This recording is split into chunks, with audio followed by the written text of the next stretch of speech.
Tapi Pak De, ini mungkin pertanyaan saya penasaran ke Pak De ya. Kenapa kok Pak De itu PJKA begitu kondisinya ya, terus Pak De itu kenapa kok bisa betah gitu?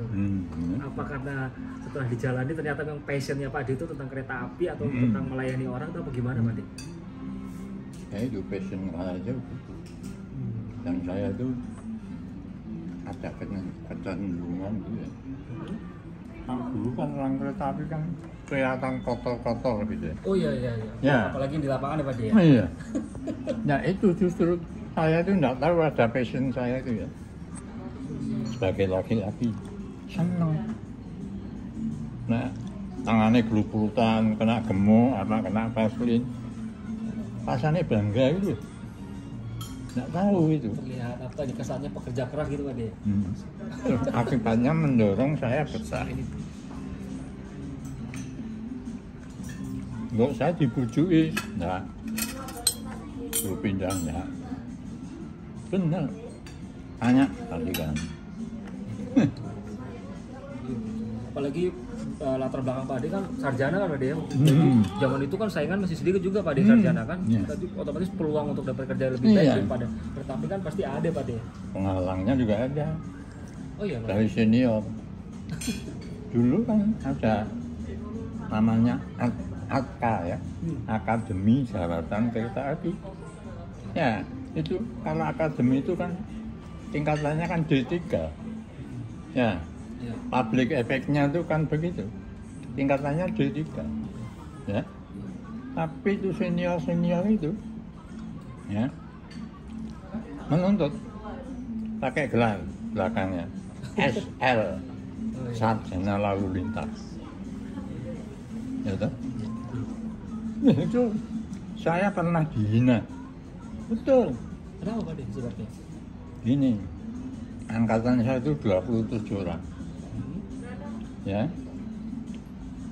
16 itu dari ekonomi, yang 11 dari sosro. Nah ini kalau masuk di kereta api, yang 16 itu, oh ini sawan dioperasi ini, itu loh, yang ekonomi ya. Ekonomi, operasi tanpa masalah, kan begitu.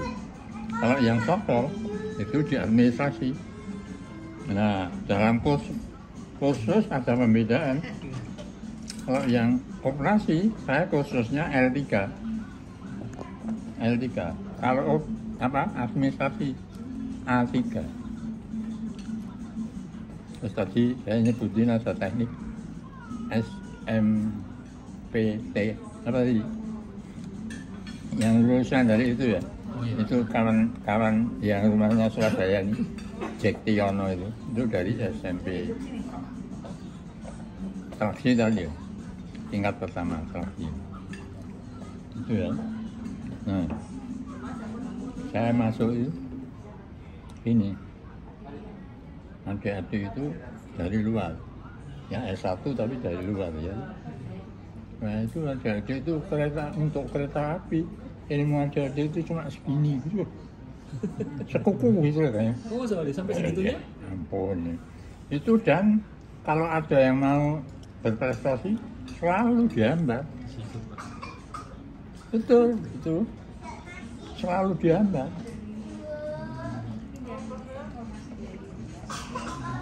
Dari 27 tadi ya, 27 angkatan S1 tadi, yang 16 itu yang operasi ya, tinggal 3 gelintir. Ya 3 orang lah. Ya. Namanya Anwar Supriyadi, mantan dirut, mantan sekjen, ya, kemudian Joko Martoyo, ya, ketiga Rilanto Waluyono. Kebetulan tiga-tiganya lulusan Undip. Nah, kami di Semarang itu juga banyak di Gembleng, gitu. Sewaktu mahasiswa itu. Jadi itu sangat membantu mental kita, mental dan moral. Lalu Pak De, selanjutnya itu ya kan Pak De udah puluhan tahun Pak De di di perusahaan kereta api. Saya mau tanya, pengalaman apa yang paling maaf Pak De, maksudnya peristiwa apa seperti mungkin PLH ya Pak De ya, yang paling bikin pusing Pak De seumur-umurnya Pak De ini berkecimpung di terapi, yang paling pusing dulu Pak De? Ya boleh, yang paling pusing ya? Iya, iya. Dan paling berkesan, paling mumet lah ngurusinnya Pak De. Itu apa Pak De? Yang mana? Itu bukan anu ya, bukan langsung PL atau PLH-nya. Iya. Ya. Tapi gejala itu yang saya bikin pusing itu, ya boleh dibilang sabotase. Kalau ada sabotase. Oh iya, maksudnya sabotase nih dari orang-orang lokal situ atau bagaimana Pak? Iya, dari orang luar ya macam-macam lah. Betul. Contoh ya. Iya. Saya itu waktu di Purwokerto itu ya. Iya. Berulang kali ada kereta api perjalanan yang terganggu, mogok di jalan, dicek kenapa ini, ternyata istilahnya ya ada pluh keran itu kereta api kan pakai rem angin. Nah dari kereta ke kereta yang lainnya itu ada namanya keran, ada selang terus ada kerannya gitu ya. Kerannya itu bisa dibuka bisa ditutup, tapi kalau dalam keadaan operasional harus buka supaya pengereman itu sampai ke ujung belakang itu ya. Nah itu sering terganggu ya, berkali-kali di daerah tadi yang saya sebutkan jeruk logi. Nah itu maksudnya apa ya, maksud jahat itu dari luar. Kalau sampai mogok dirampok. Tapi lama ya, membuat pusing lama. Akhirnya saya kolaborasi dengan IKT ya. IKT itu kalau Pak tahu IKT-nya ya, itu Kepala Inspeksi Seleksi Urusan Sarana itu. Ya sudah, kita sanggong. Jadi kita amati loh itu perjalanan kereta api. Malam-malam gitu kita ikut jalan gitu ya.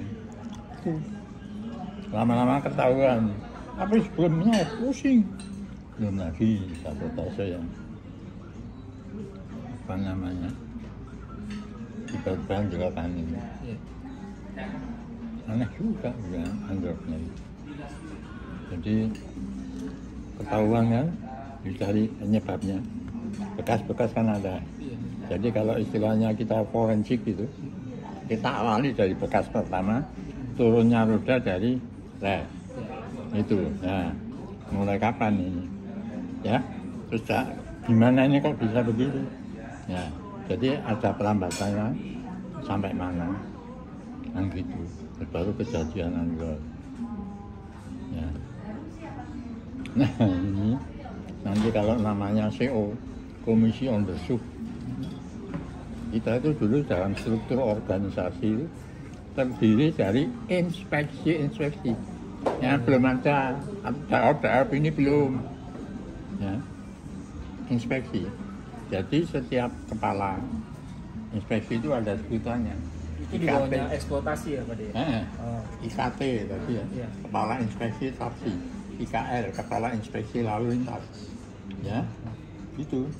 IKA, Kepala Inspeksi Administrasi. Itu kan. Jadi ada 5 inspeksi, kepala inspeksi. Ya, satu daerah. Nama daerahnya daerah inspeksi.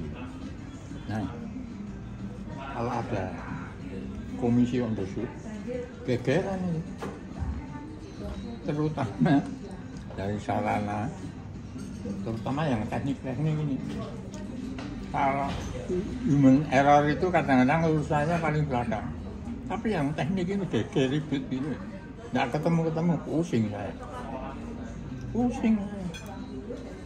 Nah kayaknya ini perlu satu sistem atau satu juga. Kalau saya begini, ya, namanya kita melakukan uji forensik gitu ya, itu ibaratnya kan kita mau membuktikan suatu hipotesa, betul nggak? Nah, jadi bila perlu, ya, kita hipotesanya itu lebih dari satu. Ya mungkin lebih dari 2. Bikin hipotesa 3 untuk mencari penyebab berdasarkan fakta lapangan yang kita temui kan gitu. Jadi kita analisis gitu. Nah, itu kita jadikan hipotesa. Nah, hipotesa itu kalau dalam keilmuan itu kan wajib kita buktikan. Kalau benar jadi rumus, betul nggak itu? Ya kan? Jadi rumus. Saya gitu aja. Jadi saya nanya gitu ya. Oh enggak bakal ketemu. Oke. Saya ganti hipotesa yang sudah saya siapkan. Tapi itu juga dari pengalaman karena kita sering mengikuti gitu. Ya. Oh ya, ini penyebab ini, kaitannya dengan ini. Ya akhirnya setelah saya menemukan sesuatu itu, ya, saya jadi lebih enjoy dalam bekerja. Ibaratnya istri pertama saya adalah kereta api. Betul saya bilang. Jadi keluarga itu yang kedua gitu. Betul saya itu boleh dibilang orang nekat boleh. Tengah malam saya keluar mau ngecek ke orang-orang lapangan, misalnya menjaga pintu perlintasan. Jangan nanti tidur saatnya keluar. Dan saya tidak memanjakan, misalnya saya sudah jadi KL, nunggu sopir, panggil sopir, saya gitu, enggak saya tak sopir dewe nanti kan kebuka maksud saya. Ya. Ini kalau nemukan bukan saya marahin, bukan. Ya. Dia mau ini, kalau udah ya sedikit-sedikit ya biayai apa gitu loh. Tapi dikandani sih. Itu manfaatnya banyak banget. Akhirnya juga membuat kita kerasan dalam bekerja. Senang. Itu jadi hobi kerja. Menikmati banget ya Pak? Wah, menikmati banget.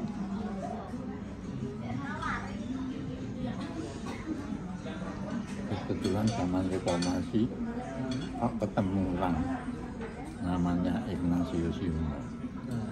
Saya tuh cocok itu sama itu, cocok. Seperti apa Pak cocoknya? Cocok gini ya, konsekuen, konsisten, ya, nggak muluk-muluk, realistis. Ya realistis. Terus ada lagi yang humanis, orangnya tuh humanis. Nah itu karena ada sejarah juga. Ya. Saya pernah dipanggil Menek BUMN.